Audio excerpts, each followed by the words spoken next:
was still trying to figure out for the last 60 seconds why the Israeli tour operator spoke in an Irish accent.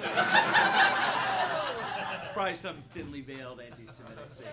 I know, big deal. Hate the Irish. There's no better treat than standing up here and telling stories and watching people riff on it and seeing the sort of the nouns and adjectives of your life being just slung all around you. So I was trying to think. I love telling stories on myself, and my wife has a collection of them that are really stunning. We should get her in here to tell some of them. But the truly amazing thing is I do stuff like I was teaching a cooking class at Cooks of Crocus Hill. I don't know how many of you are aware of Cooks of Crocus Hill. There's one in Edina. There's one on Grand Avenue in St. Paul. This is many years ago, 12, 14 years ago, and I was doing an interactive corporate class with about 30 students, and I divided them up into 6 teams of 5, and each one was working on a different course. And one of the courses that I had one group working on were the hors d'oeuvres, and I had these tiny, tiny little sesame cones, and I was filling them with a chopped crudo of hamachi and some sort of little sprout and, fingerling limes and some of the little salad and, micro arugula and drizzling them with a little bit of Meyer lemon jus or something very frou-frou. And the very last thing that went on top of each one were some Sancho pepper petals, very electric in the mouth and really delicious with cold, citrusy, spicy fish salads. And there was this one guy, and he would get the little Sancho petals, and he would kind of throw them on there, and they wouldn't sit properly. And I'm always walking around looking what everyone is doing, and I came over and I said, look, you gotta take this and steady your hands and deposit it there. I mean, this is in the pre-tweezer days of cooking, and once again, the stuff was sort of falling on there, and I went over and I said, look, no, seriously, you have to do it this way. And part of what I feel these people are paying for is being abused, the experience of yelling at them the way chefs in real kitchens do. Kind of like what you guys do up here if you were ever to call people up from the audience and humiliate them. You're thinking of stand-up comedy, it's totally different. So this guy is throwing the buttons on top of the thing, and it's not happening. I'm getting angrier and angrier and angrier, and I finally woke up to him and I said, look, you fucking moron, use both hands. I've been telling you 3 times. I said it a little kinder than that. And he turns around to reveal his jacket flapped, and he looks at me and he goes, I only have one arm. And he said it. He said it. In fairness to me, he said it snottily. That's still not the best one. The best one, several years ago, I'm flying to Toronto with my wife. We're in, how do I say this without sounding like a complete pompous ass? We're in the first cabin. And it was 2 by 2 by 2. I'm in row 3 with her. She's at the window. I'm in the aisle.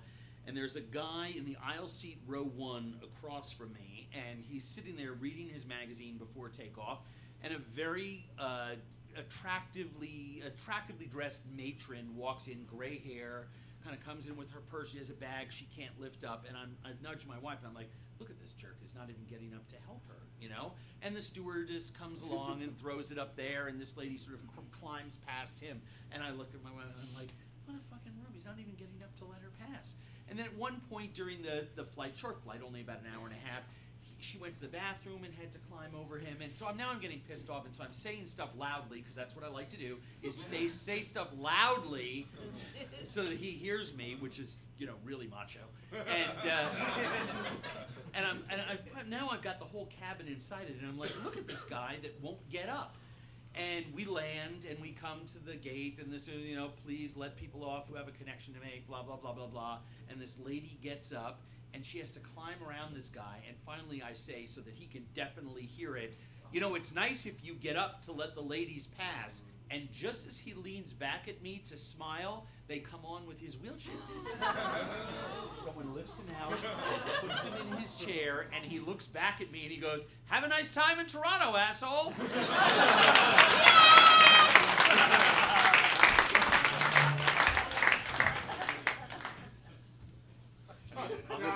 Other people could be sitting there. I know, this is... so the coffee shop is really crowded. Come on. I know, right? I guess we'll just do the Minnesotan thing and pass some breast around. My legs are so tired.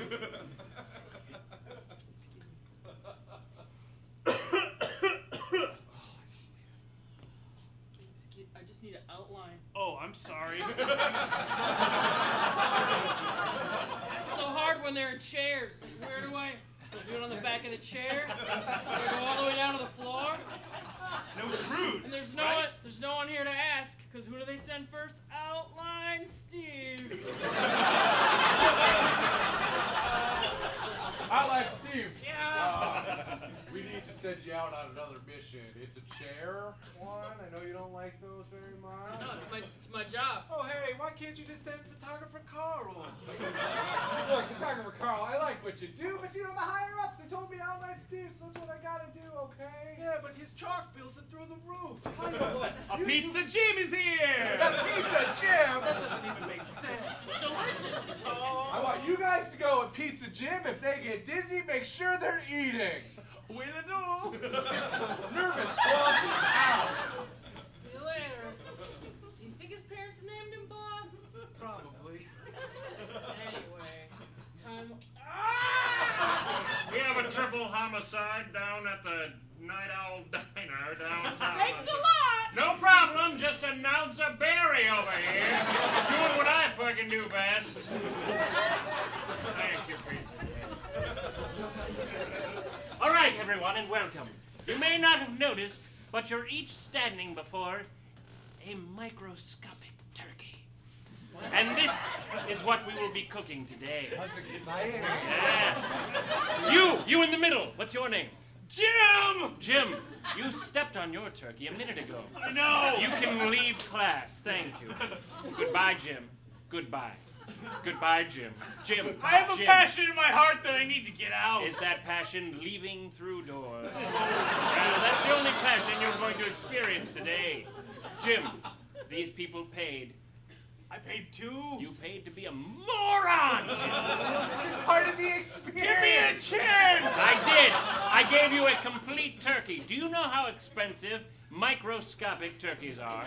They cost 4 million cents. Look, I'll pay. Just let me and my giant hands cook it. Oh my God. Well, this could be interesting and a lesson to us all. All right then. Wait, do I have to share my turkey? No! Why are you messing with that tiny advent calendar? This is what I keep the turkeys in. Always keep your turkeys on a Tuesday. Say it back. Always keep your turkeys on a Tuesday. Tuesday. I prefer the 12th. How much do I owe you? 4 million cents. All right, That's about right. I prefer if you put it on the table. I don't want to crush it. There we go. Now, let's preheat the ovens once you find them. Cold, cold, cold, cold. Warmer, warmer. That's right! I hid them in each of your ear canals while you were sleeping last night. I will not tell you every magician's secret, but it's all in planning. Do we need to wash the turkey? What's wrong with you? Are you trying to talk like me? No. Fuck you, mister! Oh, the experience! If we're gonna have microscopic turkey, we should wash them. First, preheat your oven to 425. That's what turkeys cook at, roughly. There you go. He found his tiny matches. Where are your tiny matches, big hands? We have to light the pilot light on the oven. Yes! Mine was an electric. Well, congratulations. Jim, you're falling behind. You fellows have small fingers. Could you reach inside my ear and retrieve my oven? He hasn't even gotten his oven out. Yes, now we wash the turkeys. Wash. All right, find your hoses.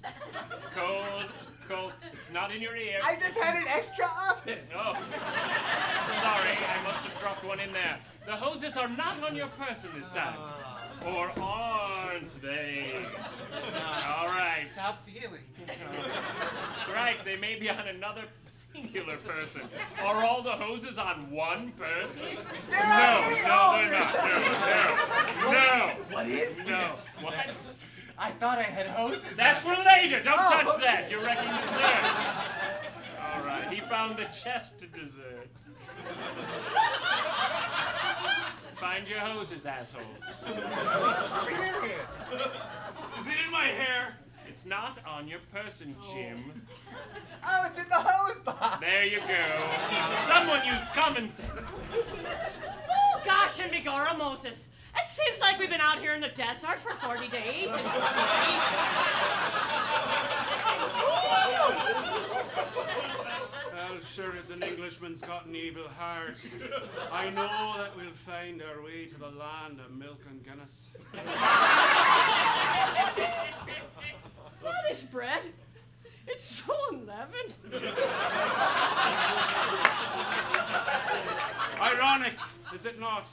Soda bread that's unleavened. Right, you stay here. Don't worship the golden calf. I'll be back, right? Gonna go up that mountain there. Yeah, Right. aye, Mount Sinai. Pa! Pa! Take me with you. Take me with you, Pa. Emmett, oh Moses, I'm going up there to meet Gad. I could go up there to meet God, Pa. All right, just don't tell your mother. I'm going to carry my bindle. Oh, Havanagila, the Havanagila, the Havanagila. You just keep doing that, Miriam. You keep doing that, Miriam. There we go now. Right. Right, Pa. Right, up we go. Yeah.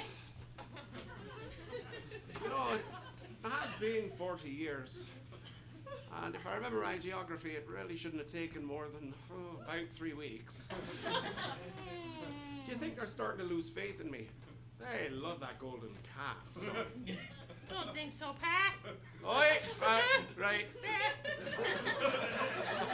well, God said he'd be here. Okay. Right, sorry. Pa! Is that the Lord? Is that Aye, boy. Be God, hey, right? Oh my God, God's like Shane McGowan. I won't give you girls give me time, lads. You can take them, do whatever you want, right? Pa! I can't understand a word it says. I know, it's Shane McGowan being God, right? Right. All right, that's still land, poor boy. Pa, what are you holding? I can't understand him. That's some stones with some stuff written on them. That's some stones with some stuff written on them. That's some stones.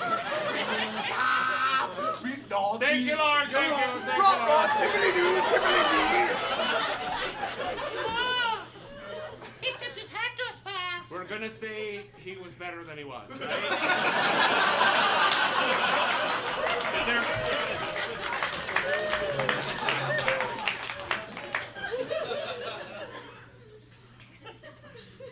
Sad that you got 2 chairs. You're thinking to yourself, man, I wish I had a friend to be in one of those chairs. Tough shit.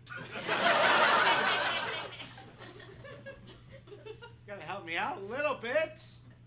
Excuse me, sorry. I'm flying coach. Yeah, no. Excuse me. Wait, okay. Must be nice up here on the space. I just.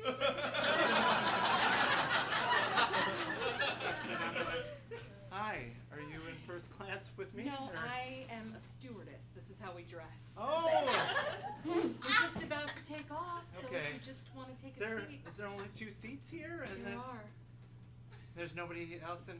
Could I see your ticket, please, sir? Do they do that still? Do they check it while I'm on the plane already? Well, I just want to make sure you're in the. Yes. You're up here Yeah. in the first cabin. The front cabin. It's not first class. It's weird. Excuse me, we're overcrowded back here. Could we have someone come up here and all?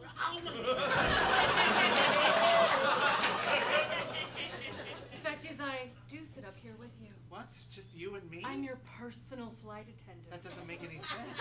Or does it? Well, I don't know. I didn't pay any more for the ticket. I got upgraded. If you'd like to take a seat, I'll buckle you in. No, I can. be so Okay, short. okay.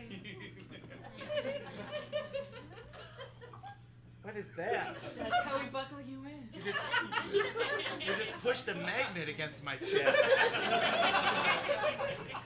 Is this a magnetic seatbelt? Yes. It's not even a belt. Why do you call it a belt? It's just a magnet. I can't. Would you like something to eat for the flight? Well, I can't. There's too much pressure on my esophagus. I didn't realize it was too. There. Should be exquisitely comfortable. Does it not feel like the I future? don't know. It feels weird because there's a magnet sticking out of my chest. Well, I can get you an extender if you'd like. It's not.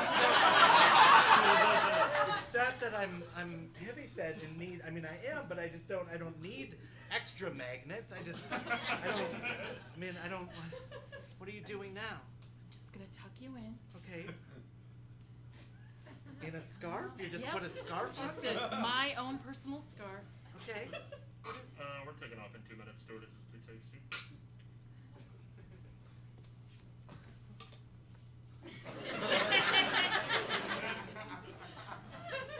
So are you traveling to a place?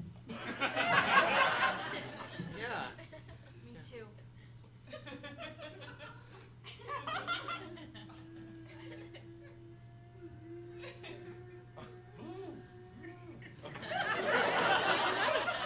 Guess we're there. Good flight. What happened? If you're in the front cabin, you get there really fast. Faster than the rest of the plane. I don't. That doesn't make it. What? Where are we? Where did you want to go? This is a want plane? Not the whole plane, just the first cabin. Yeah, but where does the rest of the plane go? Is that what the TV show Lost is about? I love that show. I've never seen it. You lived it. Jeremiah, Why did you come out of the side of the your plane? mother is waiting for you. Can I just get my scarf back? Oh, ladies and gentlemen, show X!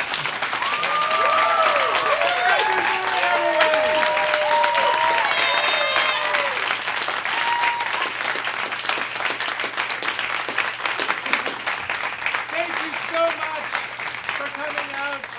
Show X happens every Monday night here. We do Celebrity Armando every month. Andrew Zimmern, thank you so much for coming.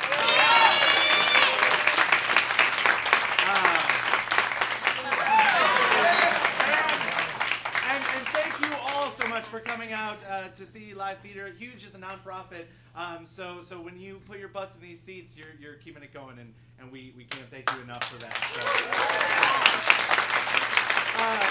I believe Andrew and Molly, the writers, authors of the book that some people have. Can I hold this up real quick? Their new book, Andrew Zimmern's Field Guide to Exceptionally Weird, Wild, and Wonderful Foods and Intrepid Eaters Digests. That's the longest title and most. They're going to be signing some books out in the hallway, so please pick one up. What a perfect gift for the holidays.